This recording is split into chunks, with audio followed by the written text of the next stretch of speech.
Welcome to the Changemakers podcast, brought to you by Graf-Martin Communications, where we discuss ministry, marketing, and leadership for good. I'm your host, Ellen Graf-Martin, and each episode you get to join me in conversation with some of the most interesting changemakers and groundbreakers from across Canada and beyond. On this episode of the Changemakers podcast, we have my good friend Holley Gerth. Holley is the best-selling author of You're Going to Be Okay, Fiercehearted, and many other great books, including her newest release, Strong, Brave, Loved.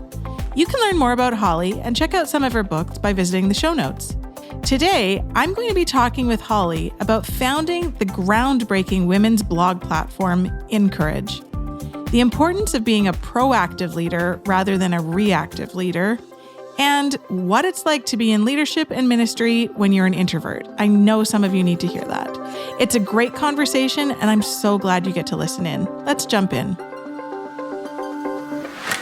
Welcome to the Changemakers podcast. Today, we are chatting with my very good friend, Holley Gerth. Holley is not just my friend, but she is the best-selling author of a lot of books. You're Going to Be Okay is one of my favorite books. Fiercehearted is also one of my favorite books.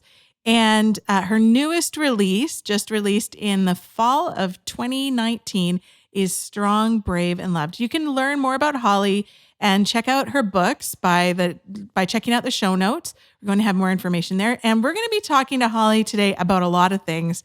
And it's going to just be actually more hard to say what we're not going to talk about, or easier to say what we're not going to talk about than what we're going to talk about, because this can just go so many ways. I'm so glad that you get to listen in on a conversation with my friend Holley today. Thanks for having me. This is so good. Okay, so Holley, welcome. This is fun. This is kind of like, so one of your themes that I love is about God-sized dreams. So this podcast is a bit of a God-sized dream. And you have a podcast right now that, like, you and I have talked about this in the past when we visited, and you were going to do a podcast. Tell us about your podcast. Yes, it's called More Than Small Talk, and it launched a year ago. I do it with two dear friends and fellow writers, Susie Eller and Jennifer Watson. So we do a weekly episode, and we always start with a confession question. So a question like, what are you afraid of? Or what's a hard thing you've been through? Like something you would think, maybe I don't want to answer it on air. Yes. We do. And we don't prepare our answers ahead of time. So I never know what they're going to say until they say it. So that's really fun. And then from there, we talk through, okay, what will help with that? And what are practical steps we can take? But it's really about just having a lot like this, honest conversations about things that matter. Excellent. So this is really, that will be actually linked in the show notes as well, so that you can find that podcast. But yeah, a really good setup, because these are honest, like we're going to have an honest conversation about ministry, leadership, marketing, all of those things. And we met because of marketing. So we actually don't get to talk very much on this podcast about marketing, even though it's in the title. But we met through doing marketing. We met because you were coming up to do PR for your very first trade book. And if you don't know what a trade book is, if a listener doesn't know what is a trade book? It's like a chapter book. So, or in my terms, it's a book. A book. So it is because you're getting to share your very first book today at my daughter's school, which is really cool. And that was a children's book. That was a children's book. I was still an employee at DaySpring Cards when I wrote that. And so it was, I think, around 2005 or 2006. So it's a little Christmas children's book. But it was a lot of fun to write, and my friend did the illustrations. And did that kind of kickstart you into your first book? You know, I didn't think about it that way at the time. I think just because children's books are so different, and so it was a different audience and a different kind of message, but it was a lot of fun to write. So you started off with a children's book, and now how many books have you written, and how many devotional books? Devos, ebooks, and books, about 20. About 20. Yes. So for anyone who doesn't know, one of the unique things about Holley's books, so often there's a book and then an accompanying devo or devotional. Sorry, this is like, I feel like we're industry language, a devotional. And Holley actually writes fresh content for her devotional books. So they're not just repurposed another way to sell your content, which can be a really good marketing tactic. I always talk to people about repurposing content, but you said something to me one time that told me a lot about why you write. And what you had said is, I don't write because I want to say something. I write because I have something that people need to hear. Yeah. I think So tell us writing about that. is mostly about listening to God first, and then listening to the people that you're called to serve through your words, and listening to your own heart also, listening what's going on in the culture, what people are dealing with, and then putting that on paper so that it can reach people. So I've always felt like, yes, I'm a writer, but I think my first and most important role is to be a listener. So how do you listen? Well, I think having some margin in your life is the starting place. You know, we live in a very loud, noisy, busy world, and listening takes quiet. And so making sure I have that space with God, you know, and having those rhythms as part of my life. I think for me, having meaningful one-on-one conversations like this one is essential, because that's where I learn a lot, where I process a lot. I think doing things where I have time with my own thoughts, like I run, not very well, but I do get outside and run so I can kind of listen to my own thoughts. And then reading, you know, I'm not on social media a lot, actually. I'm very intentional about that. But I do check in enough to know, like, what are the patterns? What's going on in people's minds and hearts? And so I think it's just building rhythms of listening into your life in a lot of different areas. And at the beginning, you are also a counselor. Mm-hmm. Is that right? And a life coach. And so as part of the listening you were doing was you were actually, I wonder, because you've written a lot of greeting cards as well. Mm-hmm. And when I read them, I feel like they're these very personal messages. And I can imagine you actually saying them to someone in a counseling, or maybe what you want to be able to say to someone in a counseling session. How has that played in? Well, it's really interesting to start out writing greeting cards, because your job as a writer is to be completely invisible. Like, you write anonymously. You don't even write from your own perspective. Like, I would write cards from a grandma or from a little kid, or, you know, to a situation I hadn't experienced, like loss of spouse, you know? And so I would have to research all of those and figure out, like, what does someone want to express from this perspective? So it really teaches you to get out of the way as a writer, that it's not about you, that it's about meeting the needs of the people that you're serving and understanding how to reach them. And so I'm really glad that I started there. I think it also built a lot of empathy in me, because you learn to just put yourself in other people's shoes. And so I'm really glad that that's where I started out. I think it's really unique, probably background for a writer, but it's been really helpful. So how do you blend the idea of, I'm just thinking of all the people listening who are like, I want to write a book. Yeah. Because you and I hear that a lot, I'm sure. I hear this. People come in, they're like, how do I get my book published? And you probably hear that too. And so what is we've said, kind of get out of the way, start listening, write to what people need to hear, not what necessarily you want to say, but what else? So like, how do you blend getting out of the way and listening to other people with having to market your book? Because that's hard work. It is hard work. And I would say that's still the biggest challenge, I think, for all writers, because writing by its nature is a very solitary thing. It's a very quiet thing. You know, when I'm writing my books, it's just me and Jesus. And then when they launch, it's the whole world. Mm-hmm. And so that's honestly a challenge. But one of my friends told me years ago, you know, Holley, a brand is just a promise that people can trust you'll be the same wherever you are. And that really helped me, you know. So I think it's helpful to first get really clear about, who am I? Who has God created me to be? What has He called me to do? What's a message He's placed in my heart that's, even if it's similar in theme to others, how can I say it in a way no one else can? Mm-hmm. And then when you do that as the foundation, I think marketing gets easier, because then it's not, I'm trying to sell my book. It's, I'm trying to get this message in front of as many people as I can, so those that it is for have the opportunity to read it. It's like casting a net. You need to cast your net as wide as possible, you know, and have as many people exposed to that message as you can, knowing it won't be for everyone, but it will be for the people that God had you write it for in the first place. Mm-hmm. And so I think marketing is, first of all, about clarity and consistency.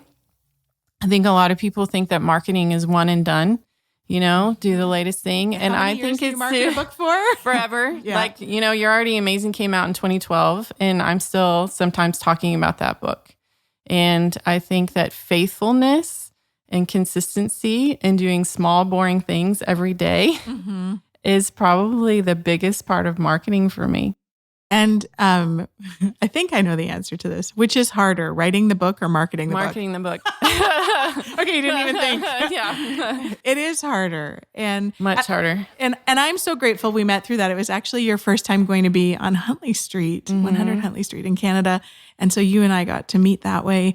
And it's been a privilege to be able to work with you as we get your books into as many hands as possible across Canada, because the messages are really good. What do you mostly write about? Like, if you were to say the heart of your message, what is it? I would say empowering people to embrace who they are and become all God created them to be. And there's a lot of different pieces to that. You're already amazing is figuring out who you are. You're going to be okay is about overcoming obstacles that get in your way. God-sized dreams is about identifying a dream you want to pursue. So there's a lot of different pieces to that. But every single time I think about a tagline for the next book, I always start there. And then I'm like, no, I can't use that. So yeah, I think for me, that's what it is. And so you've said about brand being consistent, being the same person. Yeah. People can trust you'll be the same wherever they find you. So, but a couple of years ago, you took a little bit of a switch in your writing and you wrote a book called Fiercehearted. Yeah. And that was a massive departure from how you were writing before. So how do you do that and stay on brand? I think that the beautiful thing about God is he says Jesus is the same yesterday and today and forever. And he also says, behold, I'm doing a new thing. And so when we pivot, we don't say I'm changing who I am. We say I'm changing how I deliver the messages that I'm called to share. And so I think where people get disoriented is when they see someone change their identity, not their delivery. So I would say a brand you trust, you don't want them all of a sudden to change their identity. That's like, I don't know you anymore. That's disorienting with someone in your personal life. But yet if they provide something new and fresh and relevant, and you can tell they're still listening and willing to change and adapt, like that feels like this brand cares about me or this person cares about me. And so I love that we serve a God who is every generation. He's so creative about how he reaches us. And he comes to us. He doesn't say, you have to do it my way on my terms and come to me. He says, I'm going to pursue you creatively. And so I feel like as writers and communicators, as leaders, that we are called to that. When I find myself digging in and not wanting to change, I really have to check and say, is there a little bit of pride creeping in? Is there a part of me that thinks I've been successful? I know how to do some things well. People should be willing to do it my way. Have you ever seen authors do that? No, never. I've been doing this for a while. And I'm like, you know what? I think that's actually a temptation. And I think part of the temptation is because we're tired. And we're scared. I mean, I think that it's incredibly vulnerable to do things a little different every single time because you believe it will better serve your readers. I would love to get to the point where God gives me permission to do the next book the same way I did the last one, because it would sure be a lot more comfortable and a lot more safe, but it would also mean I'm a lot less dependent on him and a lot less considerate of my readers. And that is wise. That's gold right there. So if you only listen to that part of this conversation and you're thinking about writing a book and you have this book on your heart, you need to listen to that again. I think that's really critical. And also I think if you're a seasoned leader, that's a really good word. I really do. Because so what I saw in Fiercehearted is that you pivoted to a little bit of a different message, but you also pivoted to a different way of delivering it. So the shorter chapters and more narrative. And I know you and I talked that was a response to what you were seeing culturally. So that's part of listening, right? Yeah. Yeah. I think listening, people do read shorter, than they used to.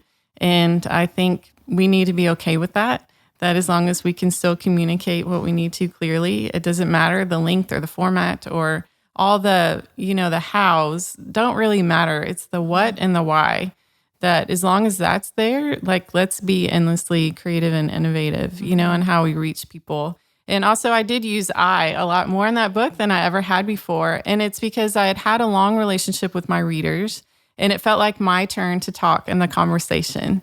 I felt like I needed to do that or they would feel like I was holding back in some way. And so I think it takes, you can ask, like, what do my readers need at this point in our relationship? And, loving them that way, I think is important. Oh, that's so good. And you talked about innovating and being creative. And I think that part of your fierce-heartedness is being a little bit quiet, but also being endlessly innovative and creative in a quiet but really impactful way. And one of the things that I am always amazed at, like when people say, like, what does Holley do? I'm like, she created Encourage. And if you don't know what is Encourage? Encourage is an online community for women that started in 2009 and just celebrated its 10th anniversary, which is really fun. So it's collaborative writing, and it's just a community for women online. And hundreds of thousands, if not millions, of women every month engage with that platform. Is that correct? Mm-hmm. And so tell us about it. I think you said that, did you have $500 to start it or something like that? Very little. Yeah. So what was it? How did you get this idea, and like, where did it come from? Well, I was an employee at DaySpring at the time, and one of my coworkers, Stephanie Bryan, and I found ourselves staying after meetings and being like, where is there a community online for Christian women? And that sounds like such a crazy question, but back in 2008, there really wasn't one. Today's Christian Woman was publishing their magazine digitally, but it wasn't a community. It was content.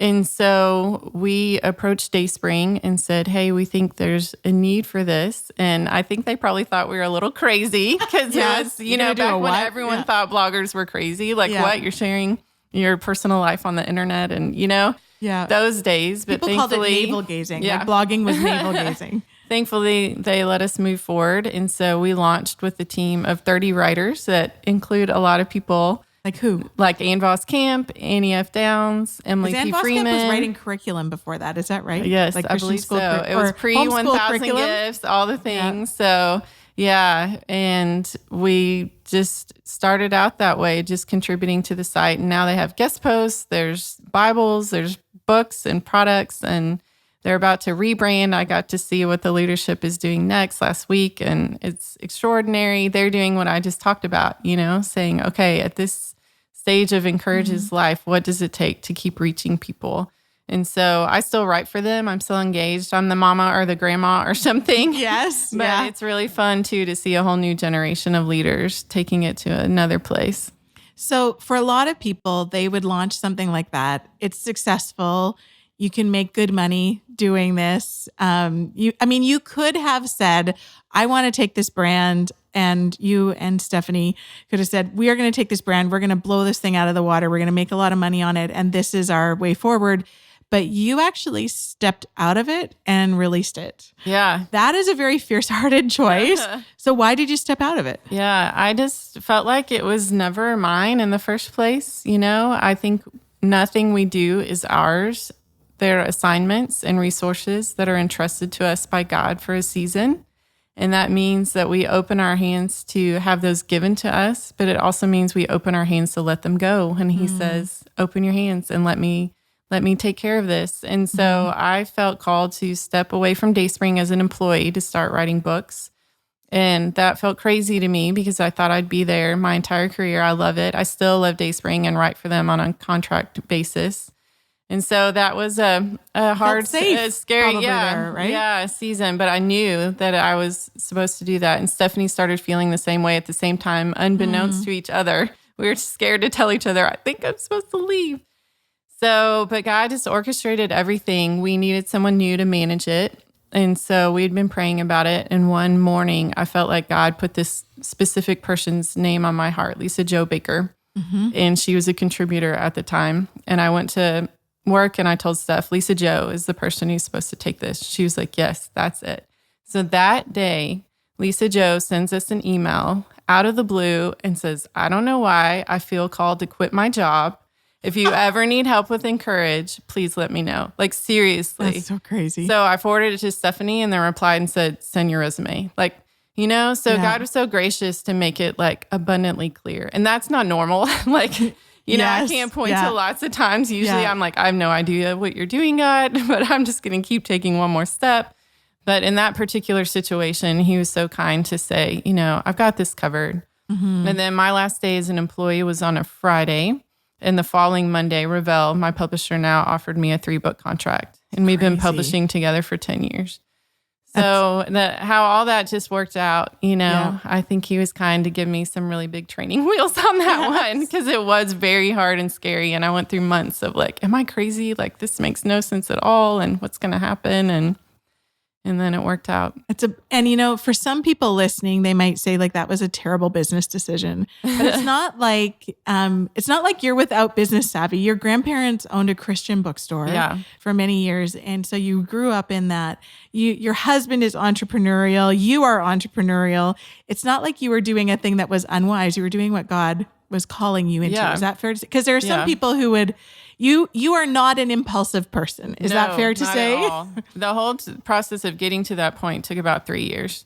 So it wasn't on impulse, because I think there are some of us that are more impulsive, and we need to take that time. And I think even what you were saying earlier about being listening to God is actually really key to this whole process. Yeah. And what you didn't know at the time was that first book that you would write for Revell, it would do fairly well. Yeah, it's done very well. Yeah. And what was it called? You're already amazing.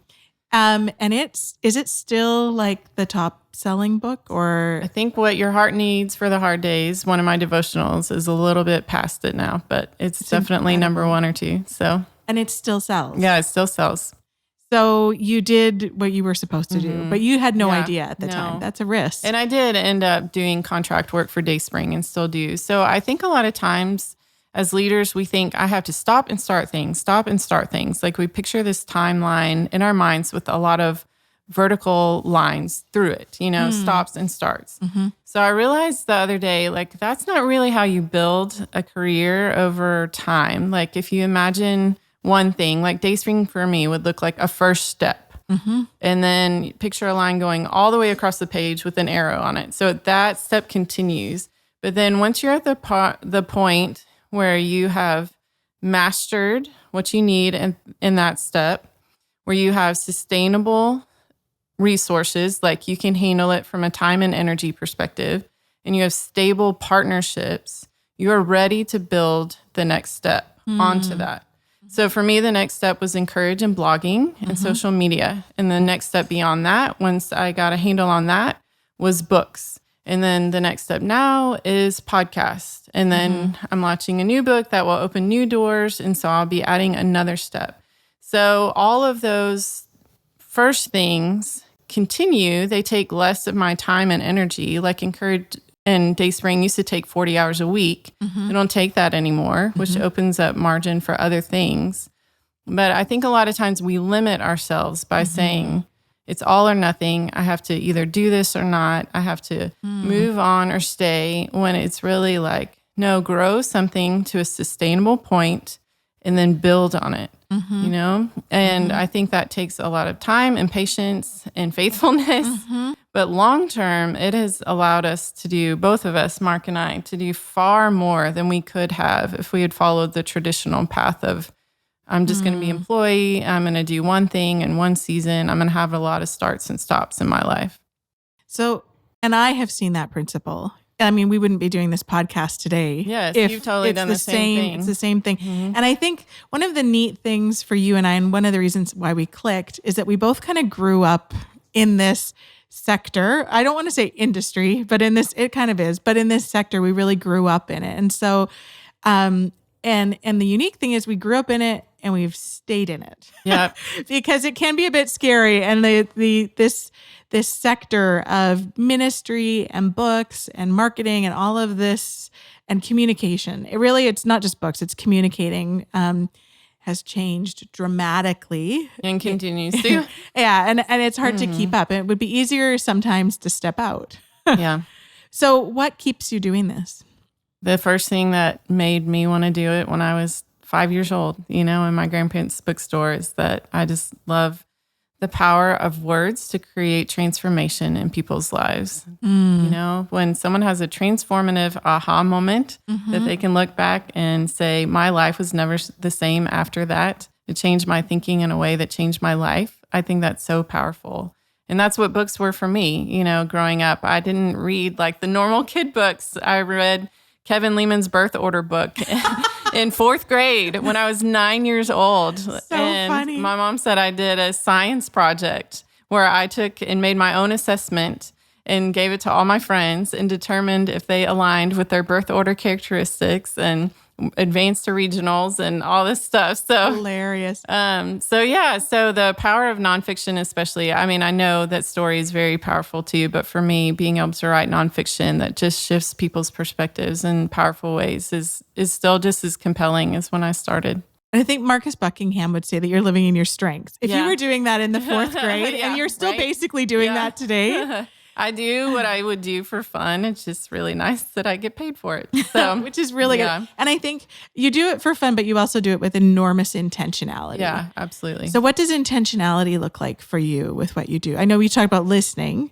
and taking space and physical health, all those sorts of things. But what does intentionality look like for you? Well, even when I first started sending book proposals out, I felt it was the Easter weekend, I felt like I was supposed to just set aside time and think through things. And so I did that, and I created in PowerPoint, because that's what we had back Yes. then. I went through and wrote like a mission statement and listed out who I was called to serve, all their core characteristics, like in great detail, what was already in the industry and what was missing, where I felt like I was a different voice than what was already out there. You know, the cultural trends that I saw that were shifting communication and how I felt like I could align with those, you know, just this massive thinking through all those things.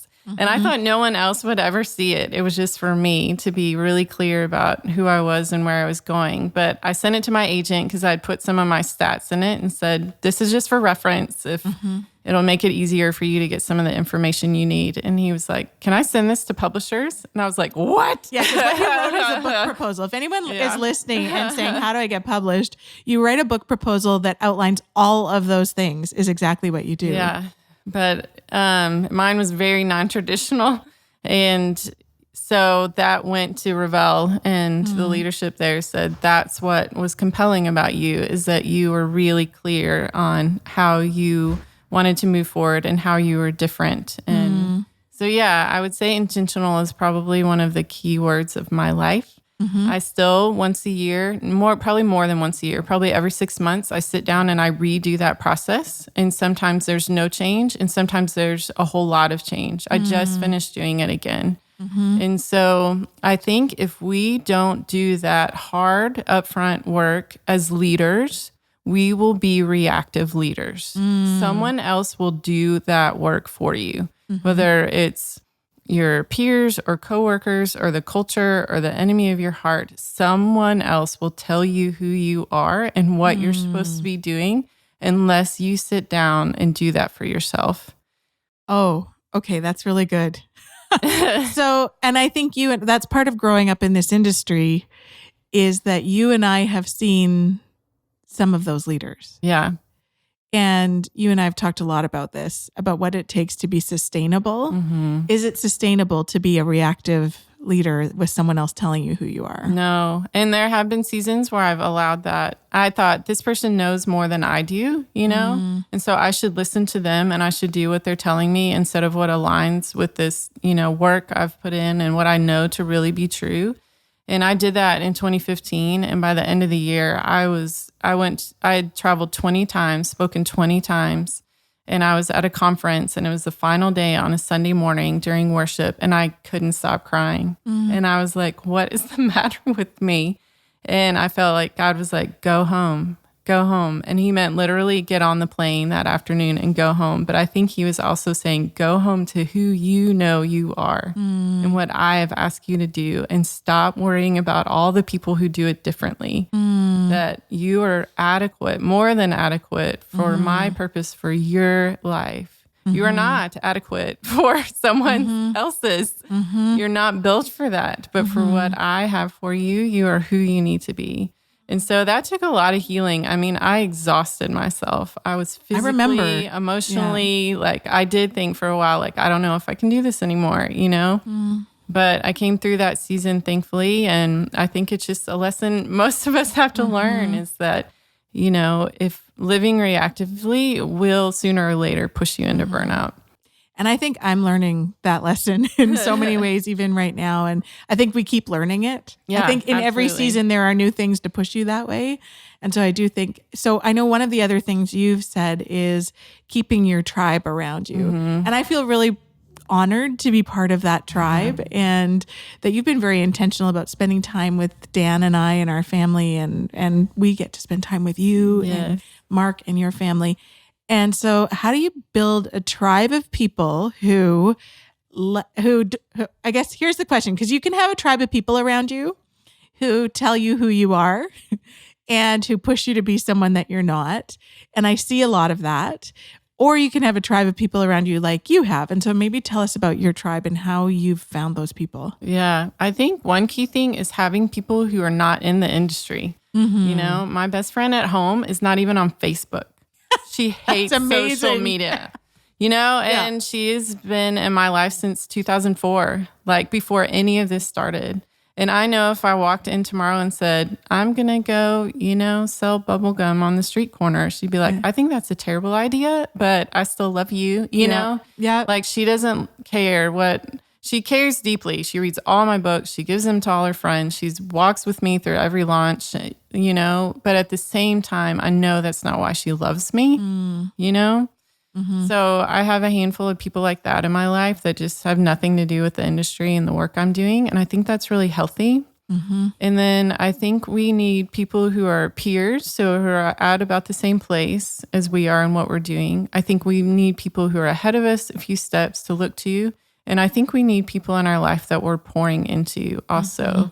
So kind of saying who are in those three positions. And it can be hard to find community. I kept trying to find writers around me and being like, you know, I live in Northwest Arkansas. Like, where are they? And finally I decided, you know, we hear a lot about finding community. And I've come to believe it is not about finding community. It's about creating it one person at a time. And so I'd meet another writer at a coffee shop and I'd say, you want to be part of this writer group that meets in my house? That doesn't exist yet. Yeah, you know, and so I've been doing that for about 3 years now, maybe a little longer. And I have a group on the Facebook page, there's 26 of us, I think, that live in our area who are writers. And any given month, about a dozen of us meet at my house. And we're everywhere from just starting out on that journey to published and doing it for years. And I think coming together face to face, you know, with people in your local community is helpful too. And so it's odd that I started out launching Encourage and being very passionate about online community. And I still believe in that. But I think it's essential to have a foundation of in-person, local, or at least I see you on Skype, you know, every few months first, and then build on that, because those relationships can just get really complicated. And I think we need people who see not just our highlights, but our weaknesses and our imperfect moments and our messy homes and messy hearts, and love us as we are. It's just so good. So good. I'm glad you've seen my messy home and still come back. I love your home.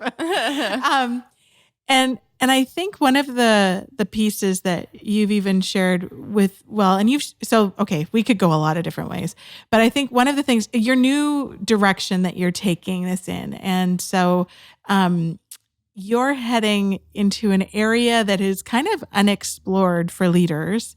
And that is around being an introvert and being a leader. And so I suspect that there are a lot of introverts who feel disqualified for ministry and leadership because they are introverts. Is that fair to say? I would say yes. And so what are you learning about that? Oh, I guess I don't want to, okay, you're writing a book. So it's releasing in the fall of 2020. So just hold on. What is it going to be called? Does it have a title yet? The Powerful Purpose of Introverts, Why the World Needs You to Be You. Oh, okay. So that's good. Yeah. Okay. So watch for that. Again, we'll link it in the show notes. I don't know that I don't know that the sales link is up, but when it is, we'll make sure it's in the show notes. So what are you learning, just kind of high level? We don't want to give it away. I want you to come back and talk about introverts in depth again for another podcast. But what are you learning kind of high level right now? So if someone's an introvert listening today and it goes, that's great for her, but I can't find my people because I just want to stay home and hide. Well, first I would say that's, that stereotype isn't what being an introvert means, at all. And that being an introvert or extrovert is not about personality or how you feel about people. It's about how your nervous system and brain are wired. So introverts and extroverts differ in the primary neurotransmitter that they use. They differ in the primary brain pathway that they use. And they differ in the primary part of their nervous system that is most active. And so when you look into the physical research, it's very clear God created introverts and extroverts intentionally because we have very complementary strengths. But I think in our culture, introverts tend to question those strengths because we're a little more extrovert-centric at this time in history. And so I would say, that we are created on purpose and by design. And I go into this, like every single chapter in this book has a brain science section. Because I don't want to just be like, rah, rah, feel good about being an introvert. It's like, no, here are your actual strengths and how they are in your body. And, I don't want to offend any of the extroverts, but there was this massive leadership study done over like 40 years in all these companies, one of the biggest ever. And introverts actually outperformed extroverts as CEOs over time. So yeah, which is totally surprising, right? Yeah. And that's been replicated even in sales, which is such like a highly social field. Introverts perform just as well as extroverts. So yes, extroverts may be more visible and vocal leaders, but introverts build solid relational networks over time. We're thoughtful and intentional. We bring a different kind of strength, which works really well for certain positions. And so I think neither one is better, but we are both necessary. And so it has been really freeing I've studied introversion for years now. And when I turned in my book, my editor said, I have never seen so many citations in my life. Because I wanted it to be like, this is research-based. This is about science and business and culture and my own personal story and interviewing other introverts. But I'm really excited because I think more than ever, we need what introverts have to offer. And that is very different. And are you writing this to women only again? No. Okay, so you're pivoting big. This is women and men. Is that terrifying? No. I mean, I love that we're in a season where that's happening all over the place. Where, yes, as a woman, I feel more included in certain spaces. And I've felt very challenged by God that if I am asking to be included, I should also be including my brothers. And I know some people are called to a gender-specific ministry. I think there's something powerful about women getting together or men getting together. But I think there is a lot of room for us to pause and say, is that necessary? Or am I just doing that because it's what I've always done? Oh, okay. And That's so good. I feel like at this point in this book, it's absolutely for women and men. And I think some of the men that have the hardest time being introverts in leadership are men in ministry, because there's this stereotype of what a pastor looks like or a ministry leader looks like. And yet, those don't hold up either. I mean, introverts are very powerful ministry leaders too. And I think, and we've talked about this in different episodes of this podcast, that we have this, and you just referenced it, this idea in our mind of what a leader looks like. And I've said it before, like, I feel like a leader looks, I didn't realize this. I don't think this now, but I realized that my stereotype in my brain was that a leader looks like a man who's like 6'3", very powerful, in a very nice suit, and kind of in his late 50s with some real authority. And that's kind of the leadership model that we kind of grew up with in the church in a way. Like that's what, because that's what a pastor, like a real pastor looks like. Now, okay, to be honest, that's not what my pastor looked like growing up, but I don't know where that comes from, but a leader can look so different. So like, what have you seen in shifting even in leadership models? I think that today we have leadership not by position, but by actual influence. And so there was a really interesting study done by Meredith Marketing Group where they said, the structure of leadership used to look like alpha, like a stack or a pyramid, where you had someone on the top, like a CEO who had a position, or the prom queen, if you're a student. But that is no longer because of social media. We get our news, from Twitter just as often as we do, probably even more so than a news anchor. I mean, everything has been flattened, like that pyramid or that stack has been flattened.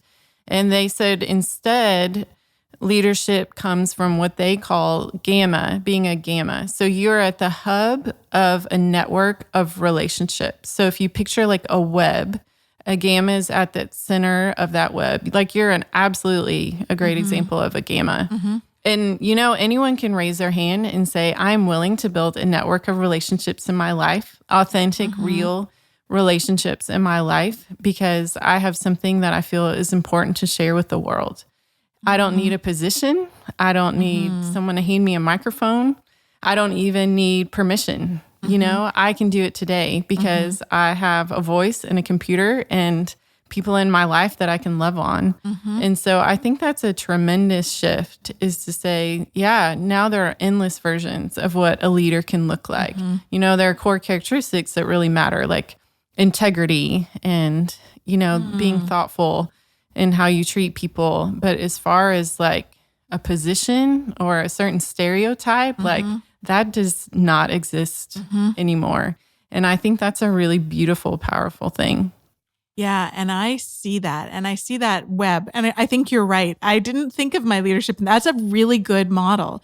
But yeah, that's kind of who I am intuitively, is to build, like I've ever since I was a little kid, I'd be that person in the middle and I'd be introducing people to each other and connecting them. And what I have learned through that is how important it is to be consistently who you are. Yeah. Brand. Exactly what you were saying is that I need to be the same person on Instagram as I am when you and I are in my home, as when I'm at work. And so it's so funny because I've had people say, why don't you post about your work more on your social media? Like I post about pickles, making pickles, or my cat, or my work, or my kid a lot. And I think that's just because I am a whole person. And I think I've said to people, I think it actually puts a barrier between me and other people if I put this highlight reel of the very cool things that I get to do, because I get to do some really cool stuff, as do you. Yeah. So that being real. So what does that look like for you as well, to just be consistently who you are? Because you're a gamma as well. That's building in courage. Yeah. Yeah. That is who you are. Yeah. So how do you do that? I mean, I think we're in an age where you can no longer hide behind a desk anymore, or a pulpit. And we're seeing that, in some painful ways to watch that not be true anymore. But I think ultimately in some ways that really needed to happen, and I think even in those situations, it wasn't what was going on the outside. It was that somewhere in that person's life, there was something that they needed to hide. I mean, so I think really living a life of integrity, of saying, if someone shined a spotlight in all the corners of my life, I would be okay with what they saw. And that's where you need your community, because we all have places where that is not the case, And when we find them, we say, okay, I need to find a way to work through this. Like we've talked a lot about, I've struggled most of my life with depression and anxiety. That's just part of my reality. And I'm in a season where all that's in remission. I'm experiencing great freedom, which is so exciting. But there are a lot of times when I needed to tell my readers, you know what? I'm in a hard place right now. I don't have it all together. Yeah. And I think when you live in a way where you have nothing to hide, not oversharing, that's a totally different thing. But when your life itself is consistent, you don't have to worry about your brand being consistent. So I would say, as leaders, we need to always be looking for inconsistencies in our lives. If I'm telling people to be happy all the time and to keep it together and fake it until you make it, and yet I'm struggling with depression, to me, that isn't going to work. I won't be able to be authentic. And so I think living authentically in our work and our friendships and our relationship with God, all of that comes together, because today a brand is who you are. I mean, it really is. Sometimes we don't like to hear that because it feels like objectifying ourselves. But I think more than ever, it just means that a brand is about a relationship, which I think can be a really powerful thing. So good. This is a great marketing lesson for leaders. And it's probably not what they would think. Like, this isn't what you would read in a marketing book, to be really honest. But I think that this is what people need to hear. And I've seen it. I think this is this sort of a conversation, and that I've been able to have these. I mean, the conversation we're having right now is not a new conversation for you and I, right? Like, we've talked about this for a number of probably, I think 8 years now. Yeah. But I think it's something that people need to hear. And I think one of the other pieces that I would love you to touch on as we wrap up is a part. So, okay. And I need people to know that your new devotional is Strong, Brave, Loved. Yep. And it is not just content ripped out of Fiercehearted. It is fresh. It is fresh. Yep. And it is really powerful. Holley's devotionals are incredible gifts to give to anyone in your life, because they are just, they're really powerful. And if you know someone going through a hard time, the devotional, What Your Heart Needs on the Hard Days, it is an incredible book. I just want you to know that. I love that devotional. I have given away so many of your books. However, okay, so I want to make sure we cover that. However, I want to jump back to a lesson and something that you've really shared through Fiercehearted, and that's where we're going to kind of wrap up, is around, and I don't know if I can find it in the book, but you'll know it. Something to the effect of having a quiet voice in a loud world, or quiet, I forget what it is so countercultural and so powerful. So maybe you can say it way better than I can, because I didn't look it up in the book right now. I say having a soft heart in a hard world is courage, not weakness. And I think we live in a world that tells us to be a leader can mean being hard, and forceful, and speaking your mind no matter who it hurts, and taking a stand. And,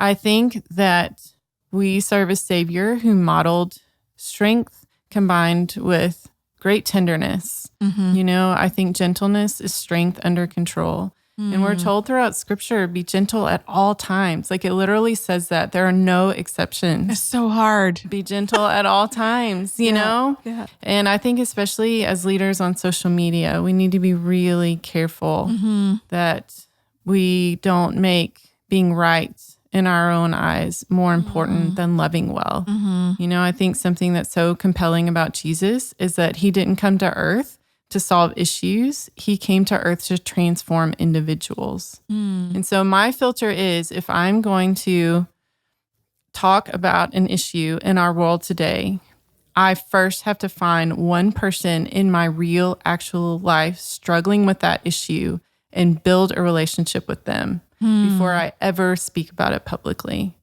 Because I think we can check off, check, I said what's right out loud. And so I'm done with this.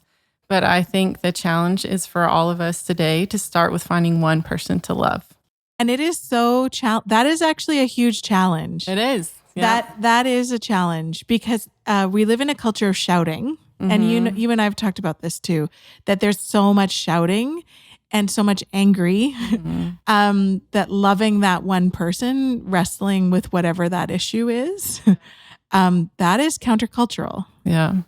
And so how do you find that person? I mean, because we've got a lot of issues. Yeah. And I mean, the temptation is to cover our ears and run away, or to just shout back, reactively. Yeah. So how do you find that person? I think you ask God, have someone cross my path. Start with looking into the nonprofits in your own town. Ask your church, like, where do you see the greatest need? Or, in some seasons of life, it might just be a friend or a family member or your child, and some issues you're not called to be a part of the front lines on. And so if that's the case, it's okay to let it go and focus on what God has called you to do. Because I think the beautiful thing is we're part of the body of Christ. And that means at the end of the day, he's got everything covered.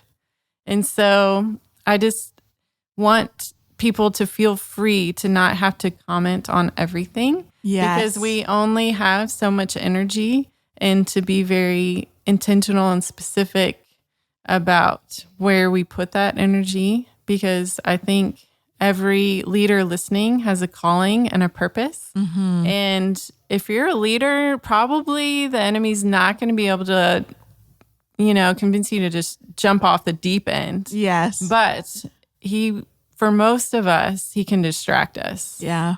And so I think asking, what are the biggest distractions in the season of my life as a leader? And then how can I, get back to what is really most important? I love books. Books that have helped me with that are Essentialism by Greg McKeown, Deep Work by Cal Newport, Digital Minimalism, it's hard to say, by Cal Newport also. Those are some that helped me to start thinking about how I work and lead differently. Oh, those are so good. And I am glad that we will have those in the show notes because I think I probably need to read or listen to them as well. So we will have all that in the show notes. And I mean, there's so much that we didn't cover with Holley. We could talk about becoming an adoptive mom to a 21-year-old. Yes, she was my one person. So there's just so much that we could talk about. But so we're just going to have Holley back another time. And you'll be able to get a link to her website in the show notes below and be able to jump over and read her thoughts and read more about who she is. And we will make sure that all the information about the Introvert book is also there because I believe there's even a new website that will be going along with that and not even her main website. So tons of information to come on that. I'm super excited about that book. Thanks, Ellen. Thanks for joining us. And I'm so glad that you at home or wherever you are in your car have been able to listen in on this conversation because it is powerful. And I hope you had a few great takeaways today about leadership and marketing and all those things. Thanks for being here, Holley. Thanks. Thank you for listening to this episode of the Changemakers podcast, brought to you by Graf-Martin Communications, your marketing team for good. Graf-Martin Communications is Canada's leading PR and marketing agency serving faith-based organizations from coast to coast. Visit grafmartin.com to learn more.